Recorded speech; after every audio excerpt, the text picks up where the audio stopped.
No princípio criou Deus os céus e a terra. Gênesis, capítulo 1, verso 1. Muitos evangélicos olham para o Antigo Testamento com desconfiança e com preconceitos a respeito da sua mensagem para a igreja.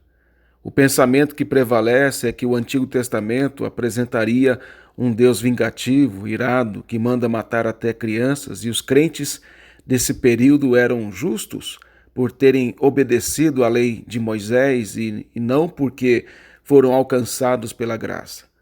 No Novo Testamento, no entendimento destes evangélicos, seria o período da graça, do amor, em que o Senhor é apresentado como Deus de amor e misericórdia.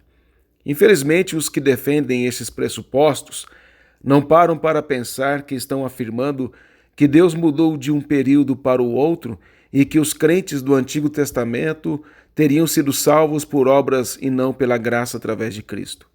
Logo, Cristo não era o único caminho, a verdade e a vida, como está em João 3,16, para aqueles que foram salvos no período do Antigo Testamento, como nos apresenta, por exemplo, o capítulo 11 de Hebreus, onde os crentes do Antigo Testamento foram salvos e é declarado pela fé, porque creram na promessa. A promessa é Cristo.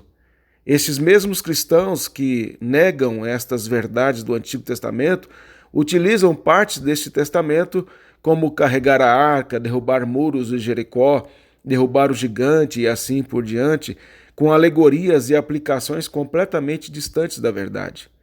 A minha intenção nessas devocionais é despertar em você o desejo de estudar o Antigo Testamento com outro olhar e enxergar que existe uma unidade de revelação entre os dois testamentos e que é possível compreender a mensagem do Novo Testamento sem entender o Antigo Testamento. Não há como você compreender a mensagem do Novo sem compreender a do Antigo.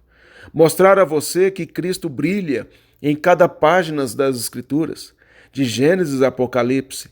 O nosso Redentor é apresentado progressivamente da criação à consumação.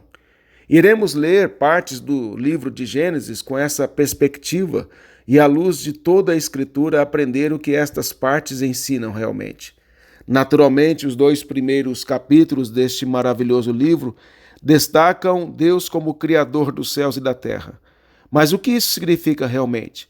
Qual a relação desta narrativa com o restante das Escrituras? O que implica o conteúdo desta narrativa para a minha vida cristã? Estas e outras perguntas serão respondidas no decorrer desta série de estudos. O primeiro texto que iremos meditar, ou a primeira parte do texto que iremos meditar, é do capítulo 1 deste livro. A parte que vamos meditar hoje é do versículo 1 do capítulo 1, no princípio. Essa expressão revela que Deus é o Criador do tempo, do espaço e da matéria. Antes do princípio não existia nada criado, apenas o Criador. Nada surgiu espontaneamente ou por um processo evolutivo, porém foi causado pelo Criador, o qual não tem início ou fim.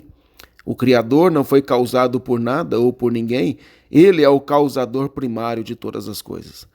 A Confissão de Fé de Westminster, no capítulo 4, diz que ao princípio aprouve a Deus o Pai, o Filho e o Espírito Santo para a manifestação da glória de seu eterno poder, sabedoria e bondade, criar ou fazer do nada, no espaço de 6 dias, e tudo muito bom, o mundo e tudo que nele há, quer as coisas visíveis, quer as invisíveis.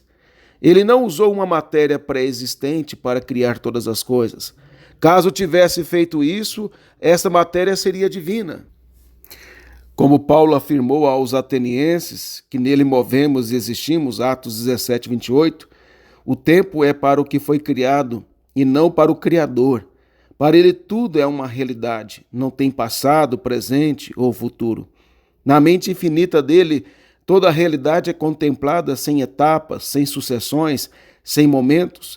Nossa mente só pode pensar em coisas que ocorrem por etapas, por momentos sucessivos, porque somos criaturas e não podemos compreender o Criador. Não podemos compreender o Criador porque ele é infinito e nós finitos. O finito não pode conter o infinito. Todavia, podemos conhecê-lo, pois ele se revelou a nós por meio das Escrituras e por meio da encarnação de Cristo, que é o clímax da revelação de Deus. Logo, o nosso conhecimento a respeito dele, a partir das Escrituras e de Cristo, é real e verdadeira. O que isso implica para a nossa vida? Que adoramos o Criador e este não depende de nós para nada, para ser o que sempre foi e sempre será.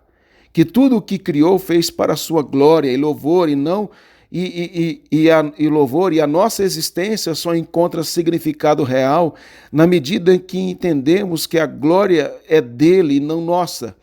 Viver para a sua glória é a fonte da nossa alegria. Toda a realidade se move e existe nele, depende dele. Não tem concorrentes divinos. É o único Deus, o único Criador, o único causador de toda a realidade. A ele toda a glória, hoje e para todo sempre. Amém.